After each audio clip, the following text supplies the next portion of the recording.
Okay, sounds exciting.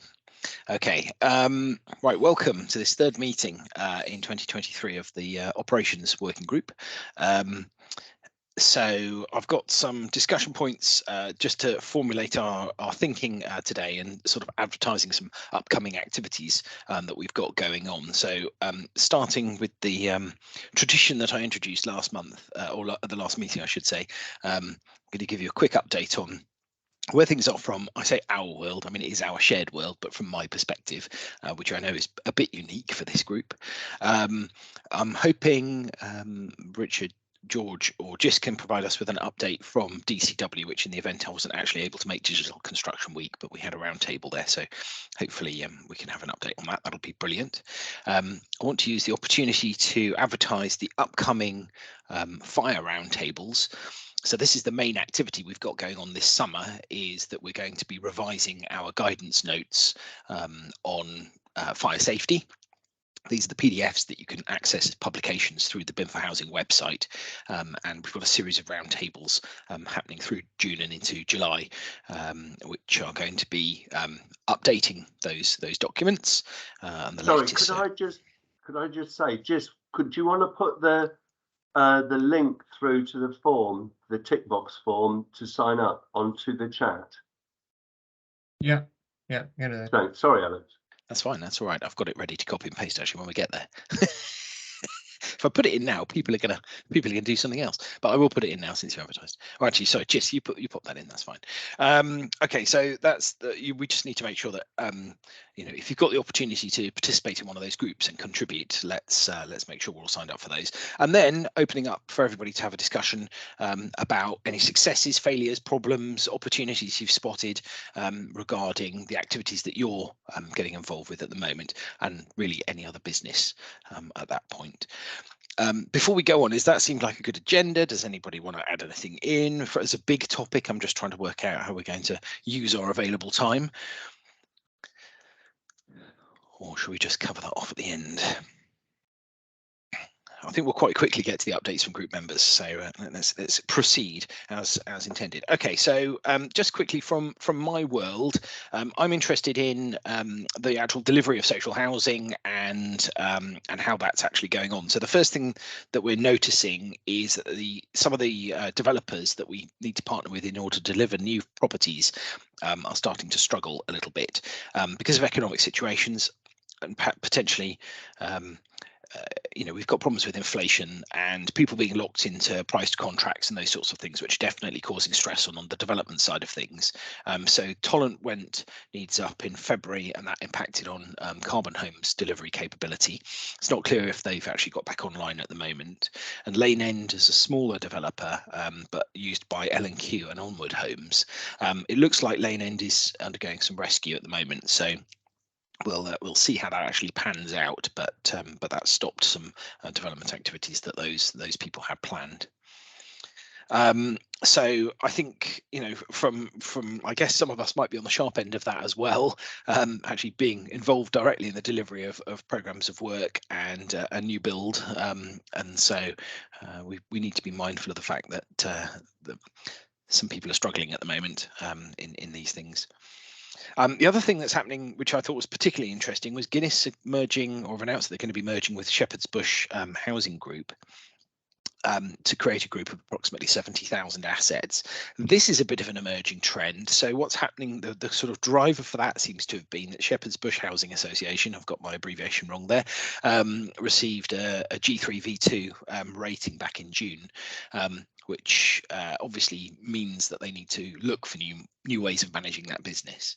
And there's a general trend that I'm noticing, which is that the regulators coming along and is being providing these more forceful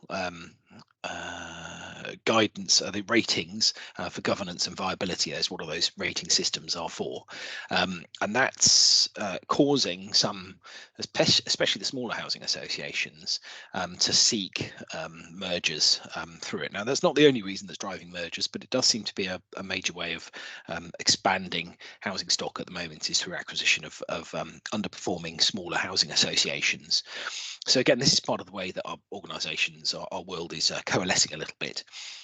But again, so I think it's interesting to watch the regulators' findings, and again, there's been some pretty shocking changes in due to self-reporting on some of these regulations as well in recent months, where, for example, there was an organisation that was given a G1V1 back in November, but self-reported a problem and has had a dramatic downgrade in March. So there's some the regulators getting a bit more teeth, and I think this is causing a lot of change in the business. The other main activity that's happening, and I'm sure that many of you are involved in this, is getting your buildings up and ready for the register for October. I know we talked about this extensively last month, but the last meeting, but I'd be interested to know what's happened between March and now in terms of progress towards the October deadline for registration of these high-risk residential buildings with the new regulator. So that's going to be busy, keeping people very busy for the summer. And the last thing, or not last thing, but the other thing was tenant satisfaction measures.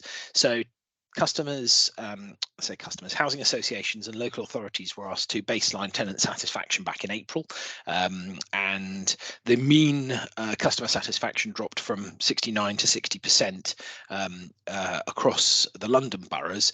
The article I was reading was just about London, but 26 of the London boroughs reported, according to Housemark, satisfaction between 35 and 45%. There was some suggestion that that very low score, if you perceive 35% satisfaction as a low score, which I definitely do, was potentially due to the way that the survey had been conducted. So it had been conducted online, and they think that possibly they could have scored up to 15% more by conducting telephone-based surveys. So it's really interesting to see that the method of collection on tenant satisfaction is causing change, and this is something that's come out of the social housing white paper from a couple of years ago. So this is becoming a very key performance indicator for lots of organisations on the ongoing delivery of services to housing residents. So the last thing is just a shout out for an activity I'm involved with later this month, which is the CIH conference in Manchester, 27th to the 29th. If you're going to be going, I'm going to be on my stand, and I'm thinking about doing a BIM4Housing meetup. So if people are interested in there, get in touch and we'll arrange an evening. We'll probably just get a box of beers and put them on the stand, and then people can come along, or we might even go out and sit, but it depends on interest levels. I know I tried it a couple of years ago, and there wasn't a lot of interest, but maybe people are going back to these events this year, so we'll see how that goes.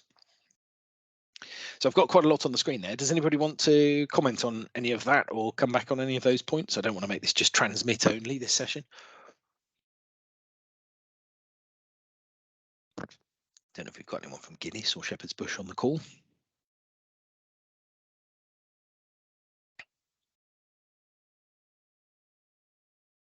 Okay, I think that's a no. Oh, sorry, Paul, go. Yes, boss. Yeah, hello, can you hear me okay? Indeed we can, loud and clear. Okay, oh dear. First of all, apologies for being slightly late. I was I don't do another call. But I just caught you a bit about the building register for applications needing to be in for the end of October, end of September for October, and then the 28 days to get the prescribed information in. Yeah. I think that there's a lot of confusion in the industry around what's actually wanted from the housing providers, the people with the high-rise buildings, and when the safety cases and the safety case reports have to be completed by, because some people get mixed up between what is the prescribed information. Is that the part of the safety case, or is it the safety case? And I think the regulator is even confused themselves, or they're not giving clear signals. So it'd be helpful to understand what that is if anybody's got an understanding of that. And also, I read recently that it's been difficult to register, even if you wanted to register early. So, so I'm not sure if anybody has registered, but my organisation is not looking to register, I don't think, until about the 28th of September, because we want to get all our ducks in a row. And, you know, all the ducks are scattered around the pond at the moment. So that's what I just want to say about that, really. Don't know what other people's views are.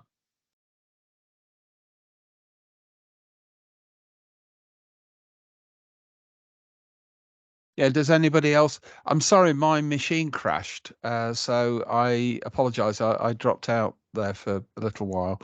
I think what Paul said there is really important, and I do think there's confusion around what the deadlines are and what we've got to achieve. I'm also finding it with the construction companies as well, because they're not clear in terms of when whether something is going to be reviewed by the regulator or not. Does anybody have any more any clearer ideas on that at all? Simon, do you know anything at all on that?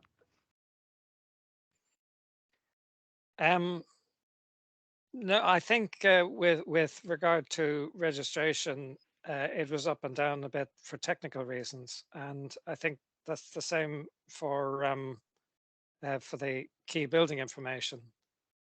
But I don't really have any direct information about those matters. Yeah. Kelly, would you know? I know that you're pretty advanced in a lot of these areas.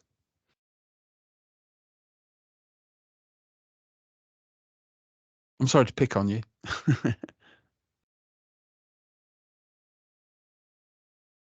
No? Okay. It's perhaps not there at the moment. I mean, with regard to the distinction between the building safety case and the building safety case report, that is now less of a mystery. But what the building safety case needs to include, and what the limits are to what Hackett refers to as all the data and documentation that relates to the safety of a building. I mean, that's potentially vast, and the safety case will be quite a large body of information, whereas the report will be something based on that and readable and for the building safety regulator only. So that the audience will be just the building safety regulator. Yes. Yeah. What I mean, one of the things I'd like to do, if possible, on that, Simon, your roundtable at the Digital Construction Week had Adelard on it as well, didn't it? So I think that would be useful, perhaps, to when we've got a minute, just to review the notes that you made on that, if you wouldn't mind doing that. No problem. Yeah, I sent them to. Yeah, George. I've got them. Yeah, I've got them. Okay. Yeah. Okay. Yeah. So, but obviously that would be good to summarise. We're actually going to. Alex has asked us to cover what the other tables did as well. So we've got the information that Paul White and the design team did, but we'll come on to that in a minute. Yeah. So Paul, have you still got your hand up? Yeah. Sorry. Or is it No, a I new just hand? wanted to, there was something else I was going to say about the building safety case. Is we had a conversation the other day with colleagues around there's no set template to use. I know that George is working on that, but there's a fear, I think, of failure, that you could put forward a safety case to the regulator, and because the regulator is not telling you what they want, it could fail. It could be classed as not sufficient, because there's not enough information out there about what they really want and whether or not your safety case, whether the safety case will be satisfactory for their purposes. Because with people I've been talking about they feel that the regulator doesn't even know themselves. So it would be quite helpful to get some really clear steer on that and know what a finished safety case looks like. But there we are. Well, I think we won't find out until sometime after April next year, really, when they start really looking at that. Well, I think, Paul, the building safety regulator has explicitly said on several occasions they're not going to give a set of requirements. They're not going to provide a specific template, because it sounds like a bit of a cop-out, but because they don't want it to become a mere compliance exercise where you can tick all the boxes. But people who have been involved in creating building safety cases have used the list of 10 or 12 items that are listed on the HSE website about the building safety case. Now that doesn't sound very helpful, but it is pretty much 100% the same as the list of items that are in the consultation documents about the Building Safety Act. In other words, it's things like as-built drawings, mandatory occurrence reporting, information management. It is a list of 10 or so items, and it includes things that are also on the key building information. So although the HSE hasn't really said enough about what the building safety case is, the consultation documents in a way said too much. Pretty much every piece of data and information that relates to a building is going to be in the golden thread. I mean, that in a way that just sounds more confusing, but there is something there to work with, and so I would have used those original 10 or 12 items to start off with. Yeah, I get that, and I know there's guidance to follow. But I'll use the example when the fire safety order first came out in 2006. The fire and rescue services were then, rather than doing checks for fire certificates, were going around carrying out what they class as fire safety audits of properties, premises, and there was no set template. So all the fire and rescue services were doing fire risk assessment audits based on a template that they each developed. And at that time, there's probably 46 fire and rescue services. So you have 46 different versions of fire risk assessment templates. Then it was by about 2009 realized that, no, we need to have a standard template to follow in order to carry an audit. An audit is quite a comprehensive review of a building, so it's not a checklist. So they developed what was called the Hampshire Form Fire Safety Audit, which is a form which is nationally used by all fire and rescue services, I think, without exception. It's had a couple of revisions as time's gone on, but that's what I think the area that we're heading into. I absolutely accept that the information that's required is in the guidance, but it's about how you interpret that and how you apply it and how much information you put in or leave out. And I think that what will happen after April next year and in the coming years or whatever afterwards, that they will identify what's classed as a standard template. That you've got your PAS 79 risk assessment form. There will need to be. And it seems a shame that you're going to wait until people realise 2 or 3 years later when you could have had that assistance. But this is the way that the government or the Home Office, whoever it is that's in charge, work. They never want to tell you what to do because they don't want to be held accountable for doing it wrong. They're afraid of getting it wrong or afraid of being accused of, oh, you said this and now you're doing that. So, but I fully accept what you're saying, Simon. But from what I'm hearing from a colleague that works on a national level around lots of different housing providers, they're going to really struggle getting it, or they've got a fear of getting it wrong when they've tried their best to get it right because there's a lack of real information out there other than what you've suggested. But I just think it's one of those conversation pieces that will go on and on and on, and we'll look back and go, we could have got this, we could have done it, it could have been done differently. However, I absolutely agree with you, Paul, and it is.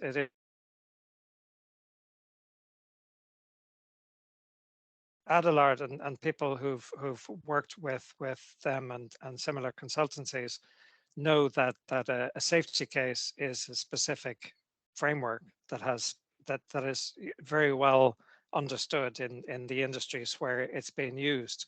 And so the bulk of your building safety case is going to be about your safety management system and your individual claims, arguments, and evidence for each aspect of the safety of the building.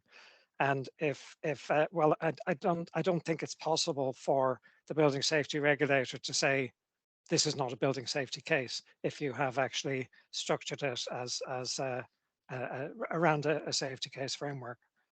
Okay. All right. Well, time will tell, and it'd be interesting watching the next 3 months as they develop and see what comes from that. There's going to be a lot of scrambling around, I reckon.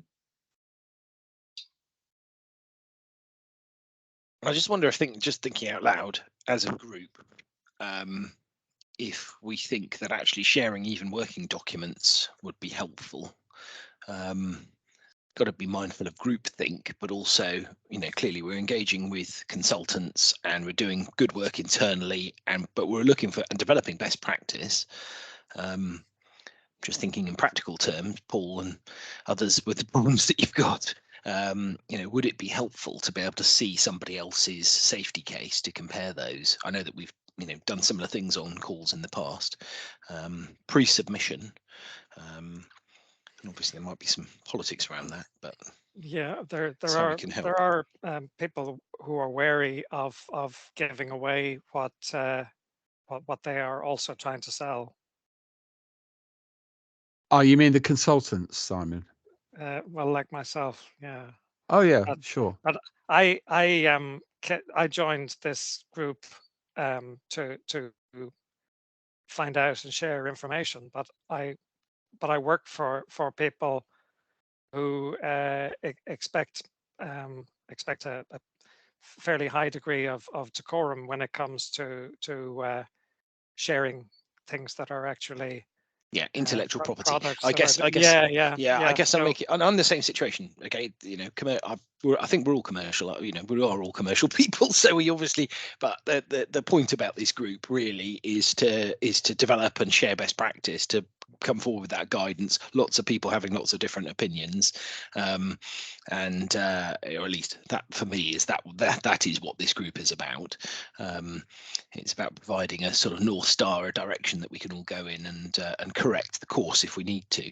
So without necessarily giving away trade secrets. The other way of looking at it is this is an opportunity to to identify smart people that you want to work with, and then pick up the phone and have that call with them and go, actually, yeah, you're talking the right thing. And I know that those conversations have happened, and that commercial work comes out of this as well. Yeah. So it works both ways really.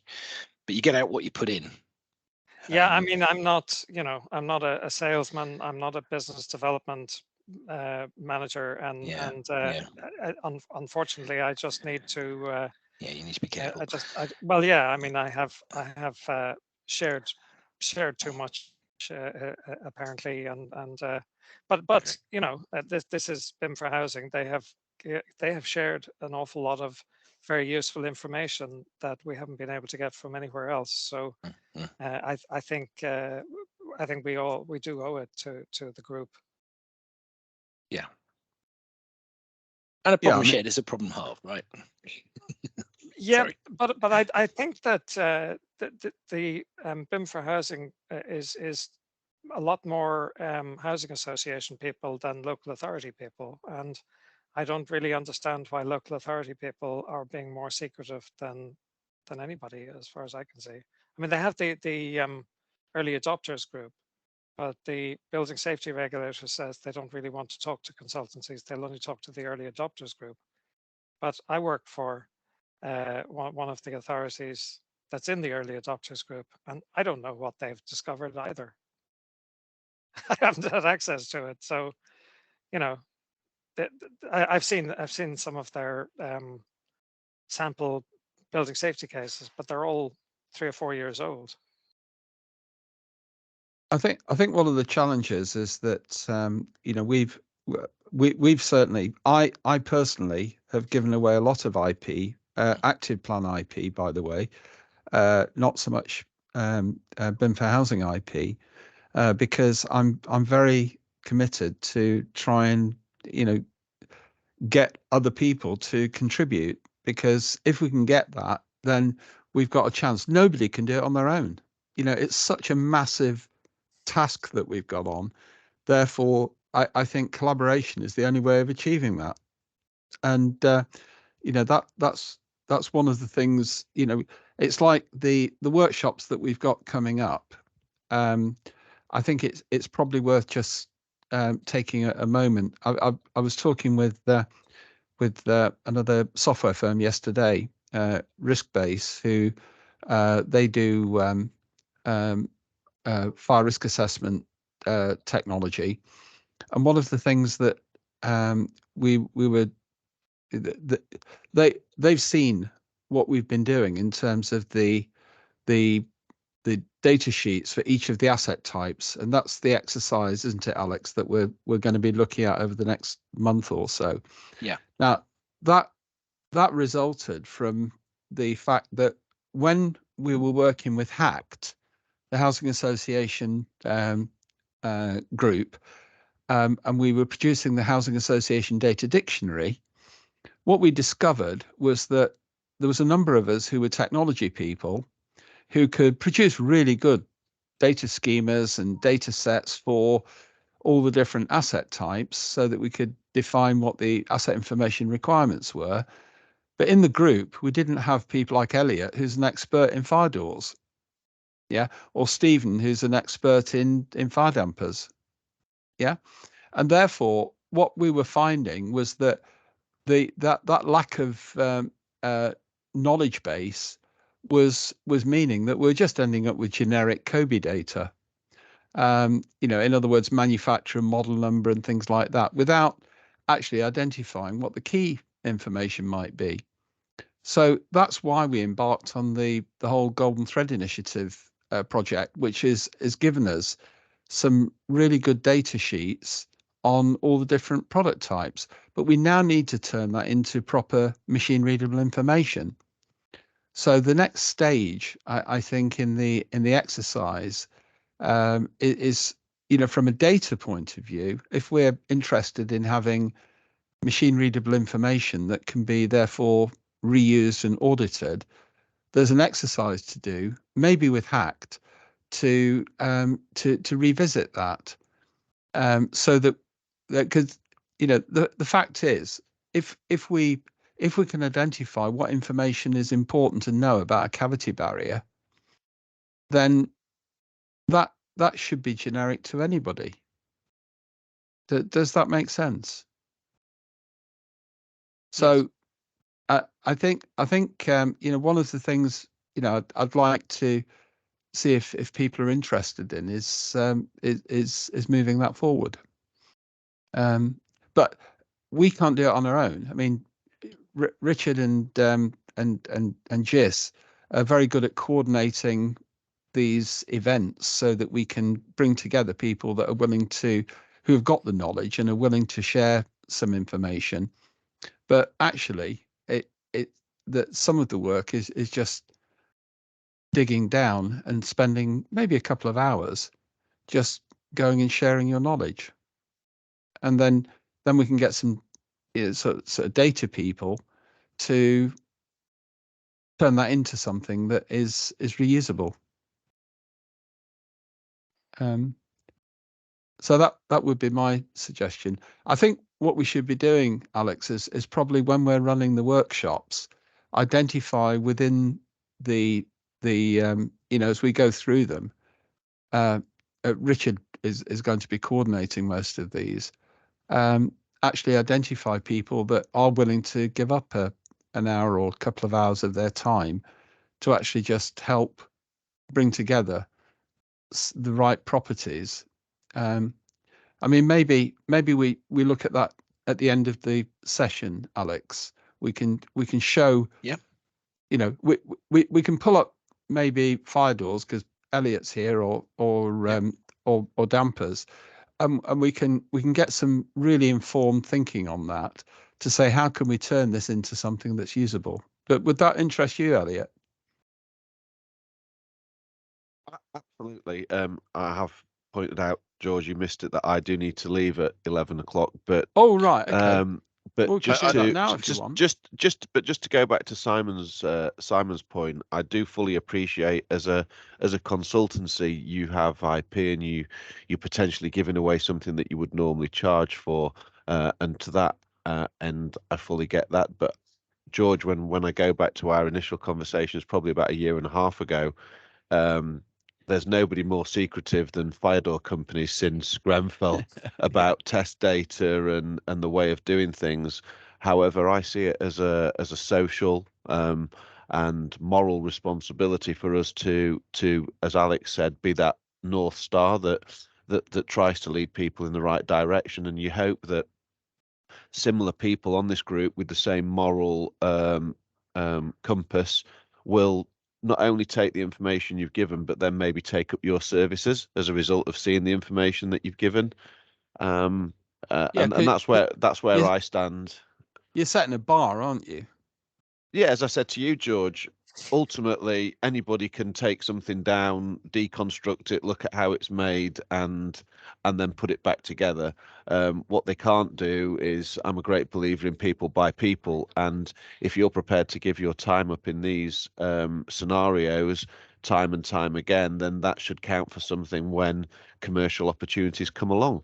And one does sometimes lead to the other, sometimes it doesn't. I personally, we've not had any business out of these modules yet, but we're at the start of a very, very long fire journey.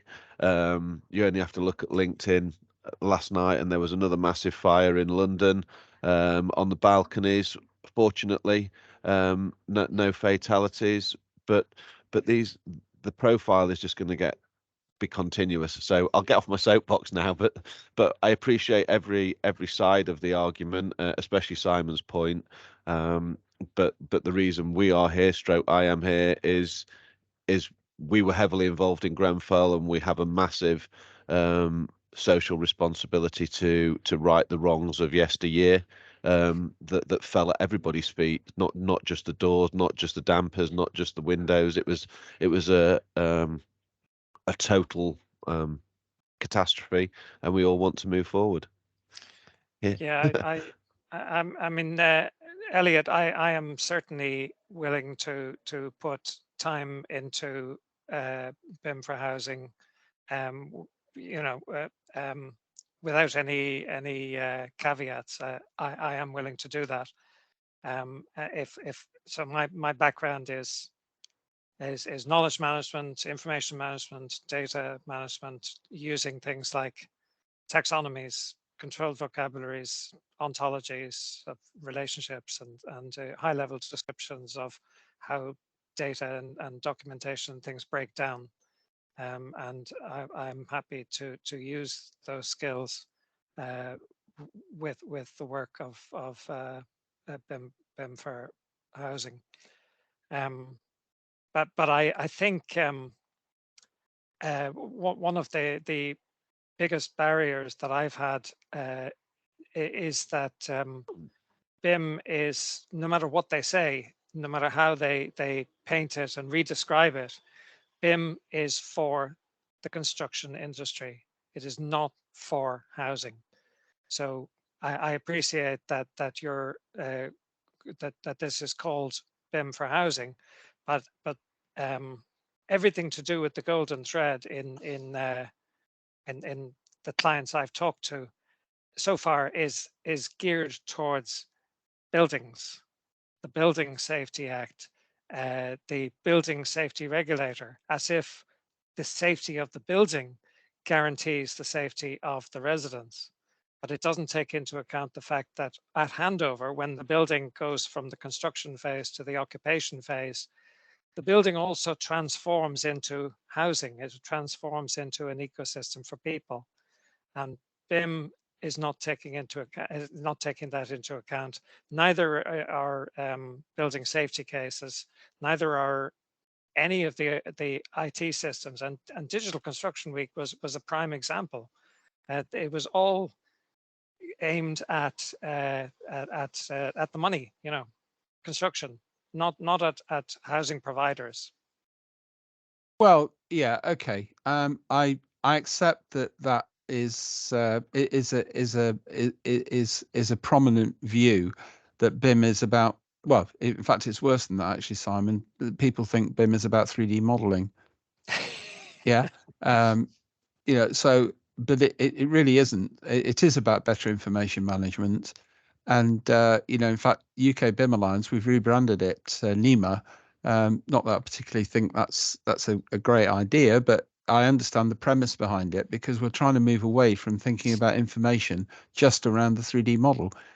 And what I'm very keen to do is to look at using the technology, spatial models, for example, to be able to investigate what risks are, and how you can then, in a live way, demonstrate that the people can be kept safe if everything works together. Now, I also agree with you, the whole ecosystem side of things in terms of how developments are done and how people live and all that sort of stuff. That's also important. Can I just, Alex, do you mind if I just, given that Elliot's going shortly, can I? I wondered if I could just explain what we're trying to do with the up and coming workshops, so that we can then, yeah. So that's fine. Yeah. let me cover. Let me give you some examples. Now, some of you may or may not know that we collaborated with HACT. That's the Housing Association Charitable Trust, to produce a standard set of asset information requirements. So you'll see here that this was work that was done. We were involved, BRE were involved, and I think several consultancies and quite a few of the housing associations were involved as well. So we came up with a master list of asset types, and there's 250 asset types there. And we also went through and started adding synonyms to them as well, because sometimes you end up with far more names than you actually need, simply because people call things differently. We also have put them into the classification system Uniclass. We've also got IFC classification against things, and also a description. Yeah. So let me just show you what we as Active Plan did with that information. We then put it into our asset information requirements tool. So this is a master list that we use. And so against the door, we then hold in the database the information that we want or we don't want. So in our particular application, we can switch off all of the attributes that aren't really required. They may be required from a design point of view, but they're not required from an asset management point of view, perhaps. You might argue that you want finish, but you perhaps don't need material or features. So these are all terms that have been defined using the international standard for data exchange called COBE. So you can see here we've got a lot of data here, and you can also add in here what documents you need as well. So this is used to produce a data template that then people can fill in. What we've also got on here, though, and this is the thing that everything that's there at the moment is exactly the same, whether it's a fire door, a pump, a smoke damper, because really what it is, it's just basically saying manufacturer, model number, and reference. So there's nothing that makes this specific to a door. The thing that makes it specific to a door are what are called attributes. Now, these attributes here are the standard COBE attributes, the standard attributes that come from BIM. So looking at infiltration, for example, or security rating, or there's 25 different attributes that a subject matter expert has decided from the thousands of attributes that are in IFC are relevant to this type of product, like fire rating, for example. Okay. Now, what we've also got, we've got a connection through to a data templater, which allows us to go into all sorts of different, what are called property sets of information. So again, this is BIM speak, but this is used to create standardized data templates that you can issue to a supply chain to provide all their information. So this then opens up. So, okay, this is how ActivePlan does it, but this is core data that then can be used for whatever purpose. So this can be issued to somebody like Elliot to gather the information about smoke stops and things like this. And it can also be put into a product library. Now, let me now come back to the challenge is that we've got is for each of these different asset types, you need to determine what information, what additional information like security rating or mechanical load rating is important and what isn't. And that's the big challenge. And it's only the subject matter experts that can do that. So what we did some years, a couple of years ago, we actually said, right, for 12 key asset types, what information do we need to know? So we started off with just an explanation of what a fire door is and the component elements. And we tried to do this with each of the asset types. And we then asked 6 questions. What risk is something mitigating? So we're doing this so it can relate to the safety case. So the fire door can limit the risk of smoke buildup or heat buildup. We then said, because we then learned that in many cases, people can damage or prevent a fire door from working properly, maybe by painting over it or blocking it open. So we drilled into the detail of that. We then said, and this is the key question, what information do you need to know? Now, the challenge with that is it comes back to my it depends question. So it depends on what you want the information for. Do you need it when you're specifying, for example? So this is the information that the subject matter experts in fire doors say that is needed when you're doing a design. Product test reports and things like that, door closer type, and the type of materials and things. Now, this is the sort of information that ideally should be machine readable, but some of this obviously is going to be in data sheets. Now, if you can imagine my previous example, if we could put these into data templates to say, with drop downs to saying what the materials of the frame are and things like this, or, you know, is this information critical or not? You know, it I suppose it will depend. And then construction information, so gap tolerances and things like that. Installation detail. So you can see how much knowledge and information the working groups pull together. And this is what we're going to review over this next few weeks. So, but this to some extent is relatively raw data. So what tasks or procedures are required? So this comes back to, you know, coming up with standard method statements, standard ways of doing inspections, for example. We've been doing a lot of work on that in recent weeks. And then levels of competency.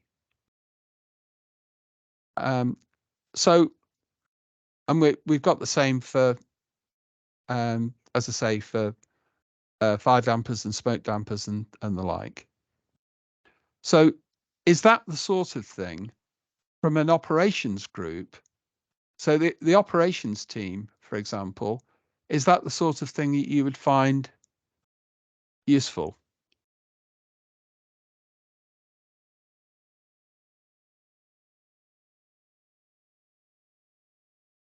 Being able to take that and distill it into something that's reusable. Have I overwhelmed you now with all that? Well, I on my side, yes, but I can't answer for the people who would need to who work in you know, facilities management or Yeah, building management.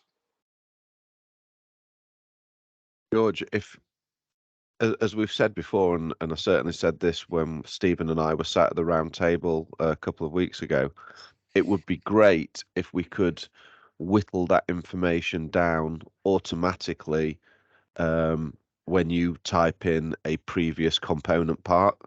So as a manufacturer, we would fill out every answer to that question as to how our product could perform and would perform according to its testing evidence. But the machine would actually whittle the products down for the relevant either architect, specifier, or whoever it may be, or building owner to say, right, this is our building. These are the previous elements, component parts of that building. Therefore, these are the compatible fire doors or dampers or whatever it may be that relate to the previous answers. So do you mean by matching fire door to a building specification? Is that what you mean, or can you give an example of? Yes, so I use the example of if you're an architect and you start from the ground up, so you literally find a piece of land, you will then say, right, this is the height of the building, therefore these are the footings that are required. This is what the composition of the walls, external and internal, are going to be made of. Therefore, at that point, instantly you could say, well, the internal walls are going to be made of no fines.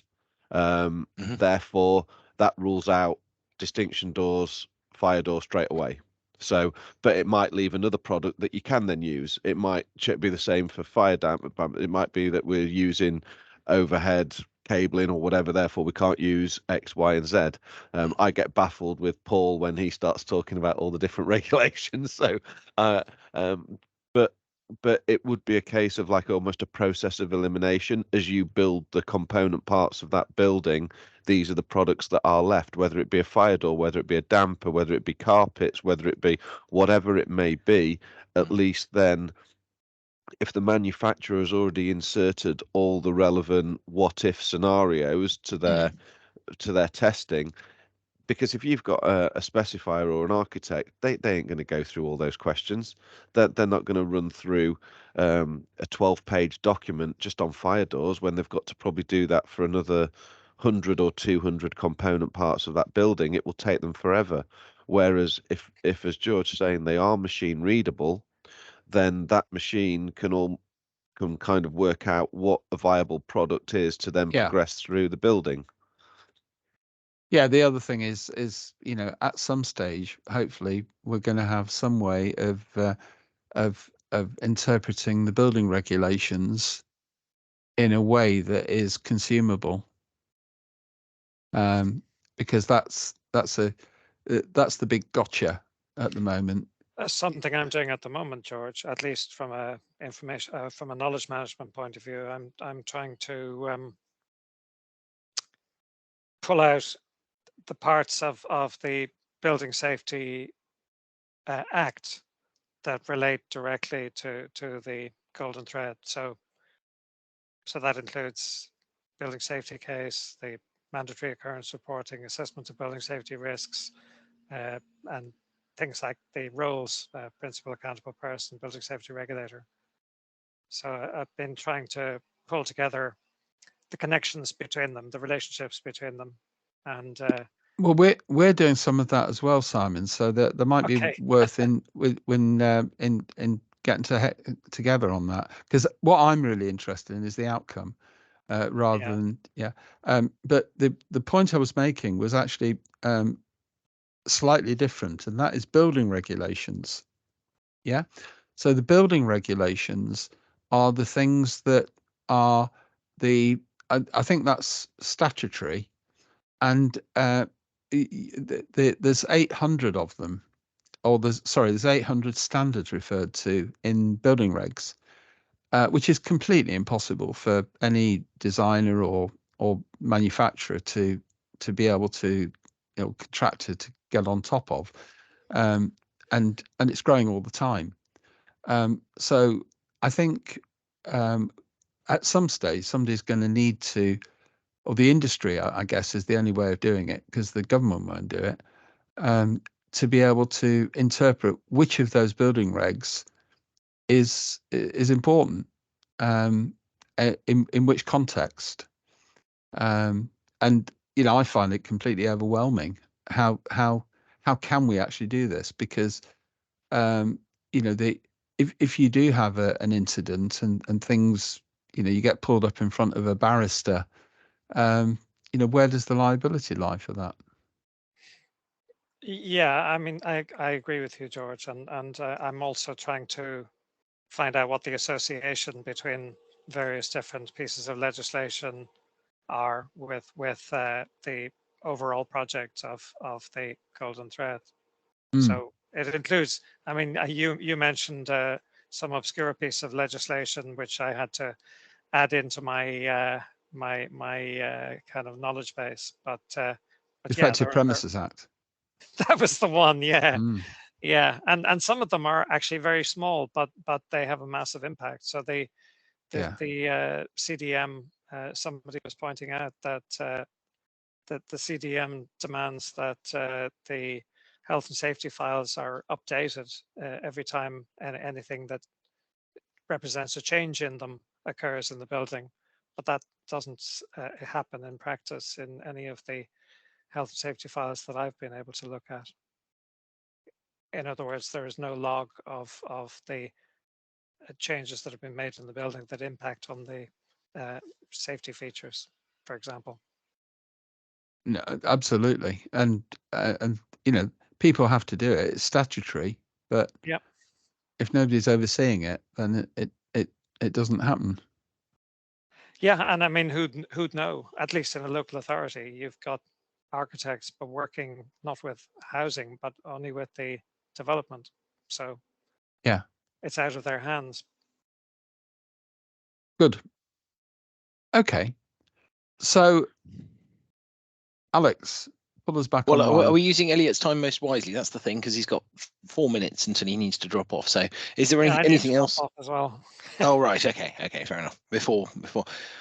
So I think what we're really saying is the forthcoming roundtables would be incredibly useful for people to participate in for the purpose of the recording, because I know that the people on the call will have the link for the recording. These are the events. These are all taking place at 11 o'clock, apart from the fire dampers, which is at 1:30 over the next month or so, over the next couple of weeks.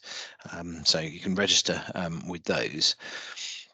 So I think the next topic I want to go to is an update on DCW, which gives those who need to drop from the meeting now a good opportunity to exit stage left, take a bow. Thank you for your contributions.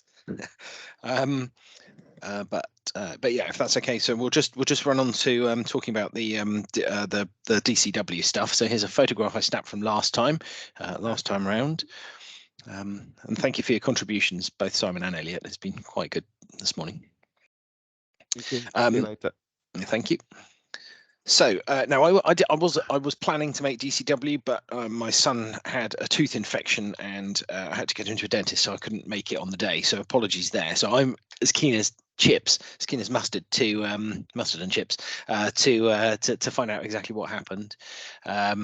So is anyone able to give us a brief update on how the working groups, how well attended it was, any conclusions that have been drawn? I know we're probably doing a formal write-up as well. Yeah, we've got some feedback, and just before Simon goes, Simon summarised what happened on his table, and I just wondered if Simon, would you have 2 minutes just to skip through? So Simon has gone. Apologies. He has it? Right. Yeah, okay. Sorry. I thought he was going to. Yeah. Okay. I'll try and summarise what happened. Okay.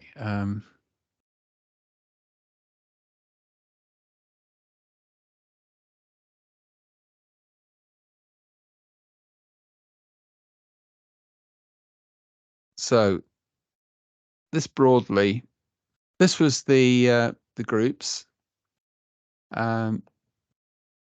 So we had one on product selection. I'll come on to the questions in a minute. one on product selection, another on how do we get design completed earlier in the process.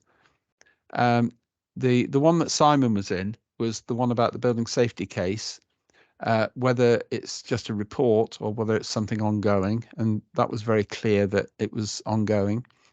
And we also have one on asset management, and this has reminded me that Ben Blackwood from oh God, I've forgotten the name. Big developer. Anyway, he was supposed to be making the notes, and I've not got the notes from him. So we need to chase that up, Richard, from him. So we've got the outputs from the others. So just to give you an example, these were the 4 questions that we asked. First of all, each table was covering one of these. How do we prevent the incorrect design or selection of products? So that was one table.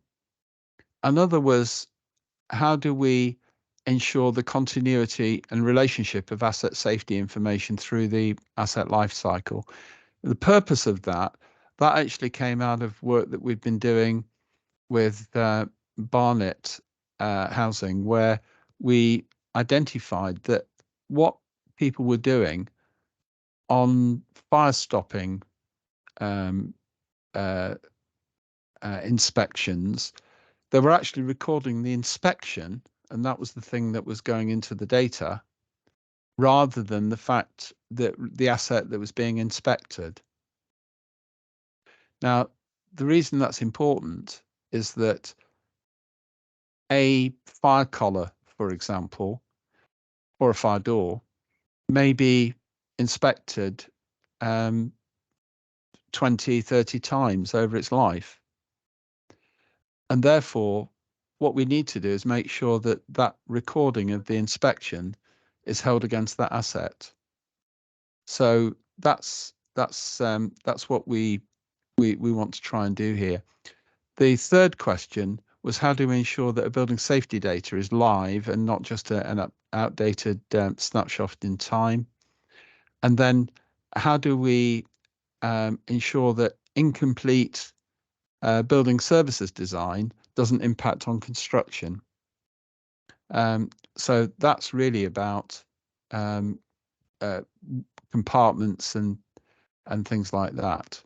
So this one was Paul McSolly's slide, just illustrating how we might have a better way of taking a descriptive specification and then making it prescriptive, in other words, selecting a product. So this is a performance-based requirement. And then to be able to then, when it gets delivered, then how do you manage change going forward? Here we've got, this is something that he's gone through, looking at the selection of products for a particular purpose, and then looking at how all the different products can then form part of a particular solution. And then looking at some form of decision tree, a decision tree to say at what points in time are we actually selecting the product. So this is coming back to what Elliot was saying earlier, that there's a series of questions that you can go through that get you from the building regs, which is this one right up in the top left, through the process, so you end up with a completed solution. And then looking at that from a point of view of the various different QA processes that can be used to manage that process through. So we then had another group looking at the selection of products. So this was led by Paul White, and basically competency was a key area, and also robust information requirements. And then going through, I'm sorry if this is a bit messy, but these are basically the points that we need to pull into some sort of report, and the like. So that's a bit of feedback from my side. Is there anything else? Are there any questions on that, the methodology that we're using?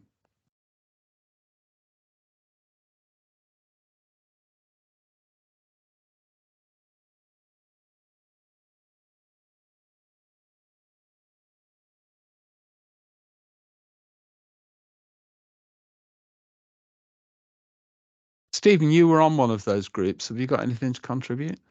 Yeah, I was on Paul's group. Paul White, that is, not Paul McSolly. Yeah. No, I think you've probably done it justice, even if our notes were a bit messy. Yeah, sorry. That's what happens when you give it to a bunch of engineers, right? But no, there's obviously the issue on competency. It is something that is just an ongoing challenge at the minute.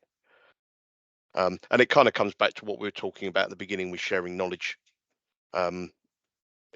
As a manufacturer, we there are, I suppose, IP issues, but that's more related around the performance of a specific product, not about the knowledge that someone needs to understand about selecting the right product.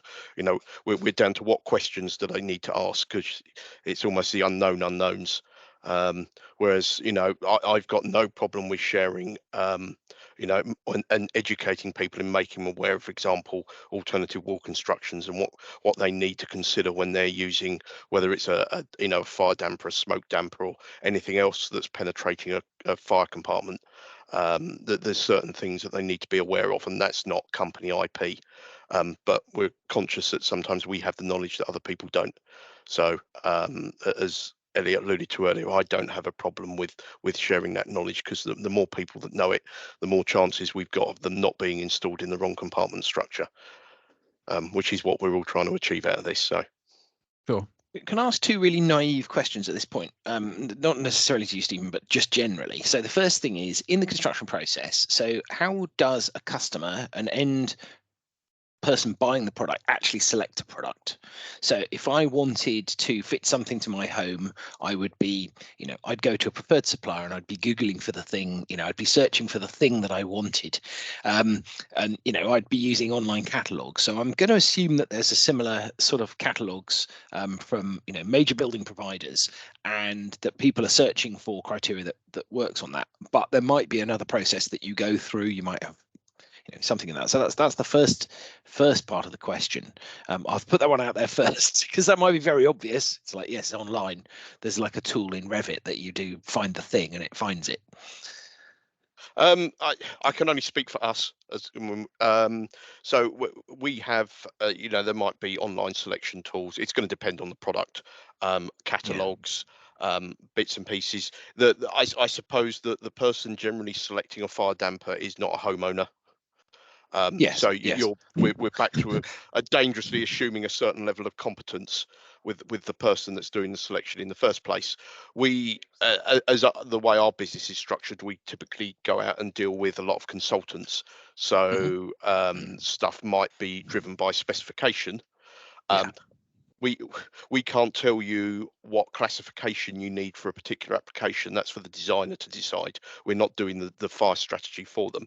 But if they come to us and say, we need a product that has this classification, and this is the supporting construction we're trying to fit it into, then there's either selection tools, and there's whole size of guides, and then there's literature already available. And in our case, there's BIM models with some products as well that have some of the data built into that as well. Yeah, but by that point, they've already selected. Sorry, George, to cross talk, but they've already selected the product, right? So, or at least, they've already selected the supplier. They're already talking to you. So it's like a case within your product catalog, and I guess that's how I'd work as well, just purely as a householder. I'd go to a trusted supplier, somebody I know I've fitted in the past. It works well. The warranty's good. Whatever it might be, it's customer service and all that stuff. So that's interesting. But so the follow-up question, and sorry, George, maybe you've got an opportunity to respond to this as well, which is, and this picks up on Simon's earlier point, which is obviously 90% plus of all buildings already exist.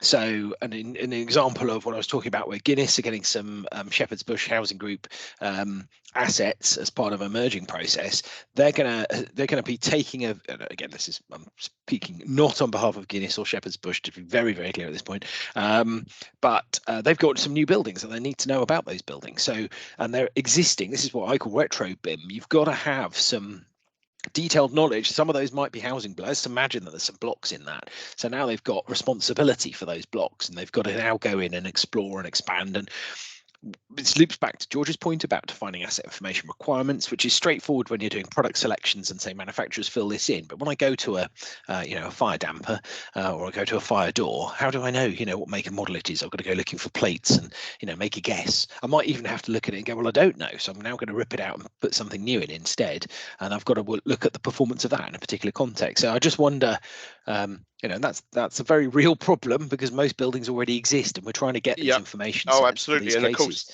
the problem you could have is if you're unsure about your fire door, let's say, and you decide to rip it out, well, do you even know what the fire strategy is?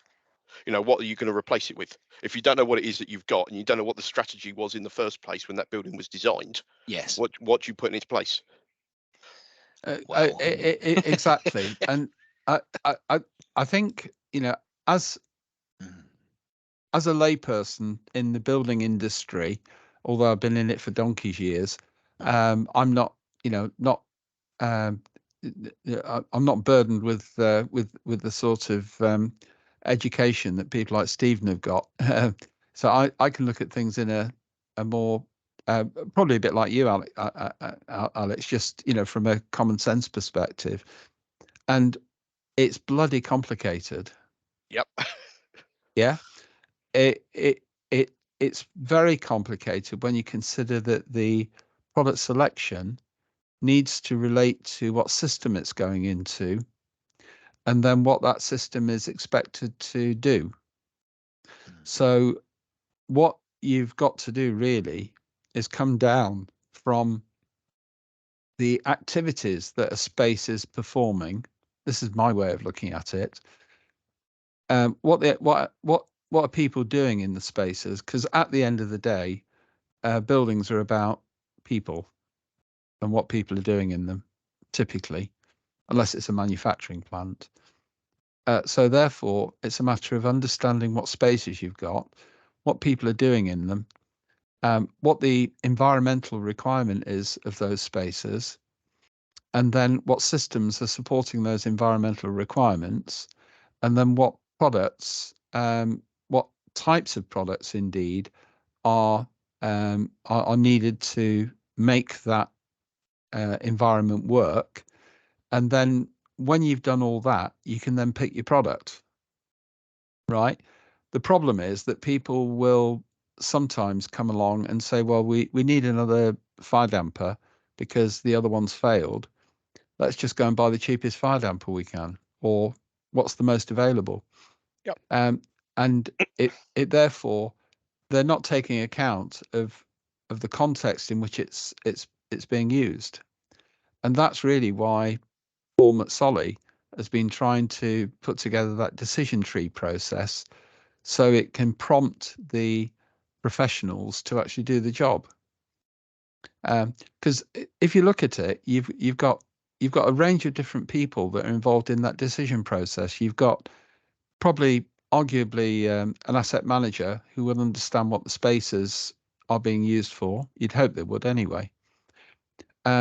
You might have somebody like an architect or a surveyor who would say what wall construct is it, so that you can understand what substrate it's going into.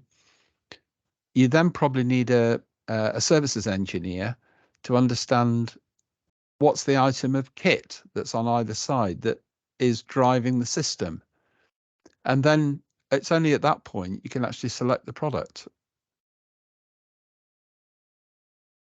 And all that time, you've got a maintenance person who hasn't got any of those skills. In fact, the people that are probably making the decisions are probably commercial people. So it becomes a very complex thing, really. Which, but I don't think we have to give up. I think we have to figure out a way of doing it, or the industry does. Trouble is, for us as individuals, you can just get buried in it, can't you?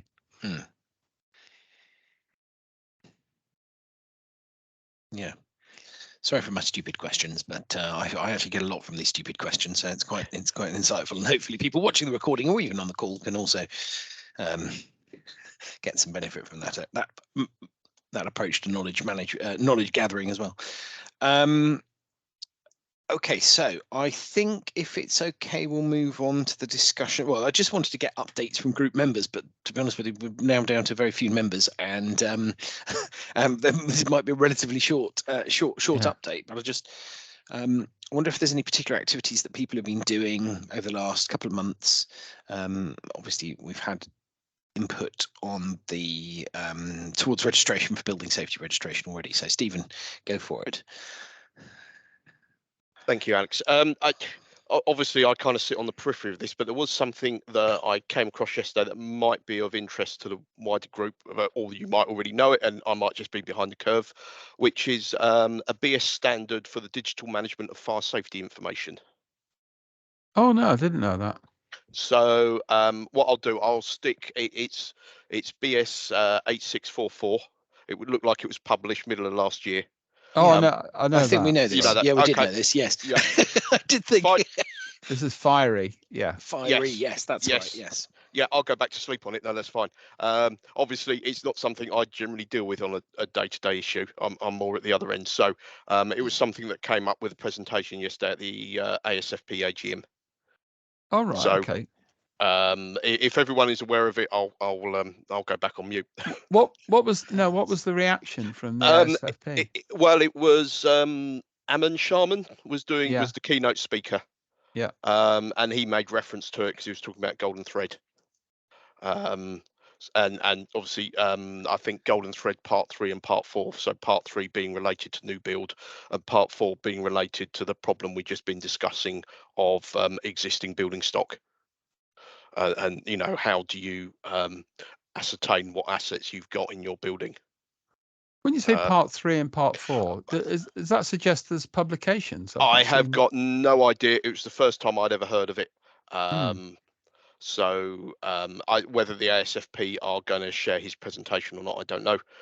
It was only yesterday, so if they are, I will find out whether it's free to make available to this group, and then I can share that. I've not heard those terms before. But it was more about what information I think is required with where you have a building that's a new build against an existing building, with some more guidance about how you might go about ascertaining what assets are installed in that building. Because that was one of the questions that got asked. You know, have I effectively got to do invasive fire assessments?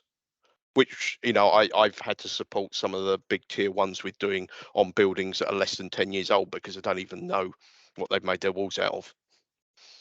So, but what was the consensus about invasive? He said it was potentially a good idea, but just that there was going to be some further guidance coming out from the government that's a bit more prescriptive on what they need to do. So to watch this space was kind of the takeaway I took from it. So. Okay. No, otherwise I'll go back on mute. Yeah. Thank you. Any more for any more?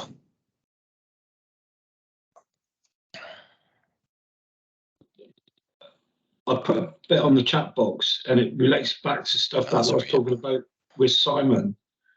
And I realised that I'd come across this new regulation only on Tuesday. I haven't had a lot of time to look at it.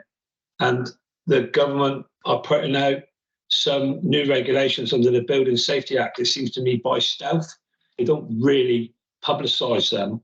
And this is quite an interesting regulation, talks about key information. So if you haven't already seen it, which I might be surprised at that because it's only come out this week or very, very recently, it's worth having a look at. There's a lot of useful stuff in there,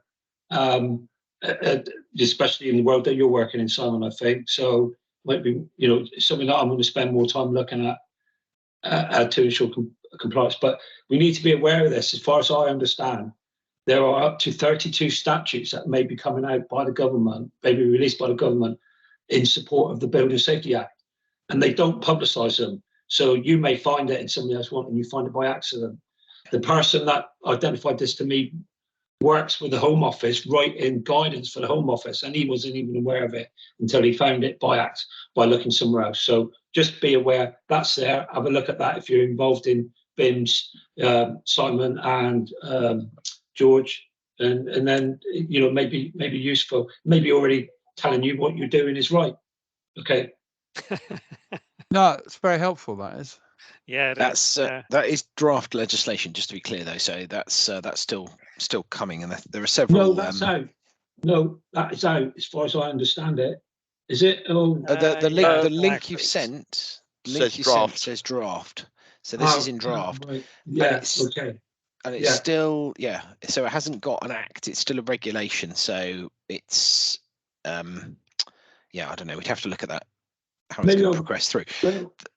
So just a quick fill in, there's a, and I don't know if it's that, but there's a whole, I think the government's doing a lot of interesting, they're taking a different approach to previous years. They're trying to put a lot of information into, or a lot of things into many acts. So not specifically about this high risk buildings that you're talking about here, but there is a new act coming out this year called the Regulation of Social Housing Act, which they're trying to incorporate, amongst other things, the new Decent Homes 2 standard into. So this is specific to social housing, but it's about making sure that housing is of a particular standard. They're introducing, it's part of a bigger, wider fire, a building safety issue, which isn't about fire. It's the focus is on damp and mold, and they're trying to get in some new damp and mold legislation following the death of a child in Rochdale last year. Well, the coroner ruling was this year, about damp and mold in properties, and they're going to put legislation in about the handling and management of damp in properties, because it is a big problem in housing generally speaking, but particularly in some social housing in certain areas. So it's just interesting that they're using the mechanism of acts that are already that we've had the opening of Parliament, we've had the speech, so we know what legislation is coming through, and now as stuff is popping up, they're trying to drop stuff into the acts, which are actually making their way quite a long way through. So I think it's a bit different. I'm just seeing significant changes, new things coming in at acts when they've been through, say, 3 readings already, and they're about to go to the House of Lords, and they go, oh no, hang on, we're going to revise this and put it up. So this government's working in a different way to the way that we've seen governments working perhaps over the last 10 years. They're being a bit more reactive to changes in what's happening in the time. So interesting, Paul. 6th of April. Well, we've got to find the actual legislation behind that then. The link you've got is draft. Very interesting. The other day when I saw it, I thought I picked up, because when I first looked at it, I found it again and it said draft, and then I'm pretty sure I found it because I then said that says draft, and I did a search on it again, and it came up with the one that was the current one. But yeah, I know it says it's draft on there, but as far as I'm aware, it's there, and it comes in under. It says there it's under in accordance with Section 7.4 of the Building Safety Act is where it's been brought in, and some of them have amended the fire safety order as well. There was a Section 156, wasn't it? That's amended the fire safety order and taken out stuff around number of persons employed. So no longer need 5 persons or more employed to carry out a risk assessment, etc. So there's a lot of stuff coming out in stealth. That's what I'm trying to say. And absolutely, you're right. I don't think the government are updating it as quickly as it says here, because if it has come in fact on the 6th of April, that should be archived, shouldn't it? You should be going straight to the proper link. I've just given you the link. Is now in it's UK statutory instrument number 396. This is, I don't have many skills, but Google, advanced Google is one of my skills. So I've just found that for you. So that's the latest. That's the issued version, Thank you. which you said has got 32 guides in. This has only got No, 30. no. but- So it's Building Safety Act as is likely to be introducing 32 statutes as part of this act, and there's been 2 or 3 that have been brought out already. This is one of the 3 of, you know. So just be aware, the Building Safety Act is not the complete article at the moment. There's other bits of legislation that are going to be drip fed to us over the next months and years, I imagine. And we'll be amending existing legislation. So this is secondary. Sorry, Paul. This is secondary legislation, so it's not going to become an act. It's going to remain regulation. Regulations and statutory instruments. It's just, what's the difference, Simon? Between primary and secondary legislation? Yeah. Well, all I can say is that secondary legislation continues parts of the primary legislation, but it's something about the UK legal system. Sorry, can I answer can't really that? explain. Do you want me Please, to answer that? Yeah. Primary legislation must be in the party's election manifesto. Ah, okay. Yeah. Secondary legislation doesn't need to be. It can be introduced at a later stage. But primary legislation, as Simon said, Acts of Parliament, what will become Acts of Parliament must be in a party's manifesto. That's helpful. Just reflecting on this building information one looks like what we need to provide for the new for the register. I think this is the details of exactly what you're providing. Well, not exactly. Yeah. It's really woolly. It doesn't say what and how and when and how you're going to measure it. But it looks to me like the form that you fill in to send to the building safety regulator to register your building on the structure and makeup of the building. But we'll look at. It's interesting to look at. So thank you for bringing that to our attention. That's really good. Okay, so I think we are there, unless anybody's got any final points. We've got 5 minutes remaining in our allocated time this morning. It's been a very useful session. Just failing that, I just want to take this opportunity for you to make sure that you're booking out the next meeting. Our next meeting is scheduled for Tuesday, the 26th of September at 11 a.m. We'll send out meetings invites nearer the time, but put that in as a placeholder in your diary to make sure that you can make it. Hopefully that doesn't clash with too much other stuff that's going on at the end of September. So I'll stop sharing. Alex, would you have any time straight after this for 10 minutes? Personally not. I've got another meeting I need to go to, but I can have a call after 1:30, before 2:30. I've got a block 1:30 to 2:30, or after 4 o'clock today. Yeah, 1:30 is good. Okay. Are you going to call me? I'll call you. I'll call you. Okay. Right, that's fine. Okay, that's great. Okay. Thank you very much for your time. Thank you for your contributions, everybody. It's really good. Catch up at the next time. We'll see you at the fire round tables the next couple of weeks as well. Thank you. Cheers, guys. Cheers. Paul, could you hold on just for a moment? I'll drop. Please. We might want to stop recording if you're going internal. Oh no, he's gone. That's okay. Oh, okay. Sorry, guys. Sorry.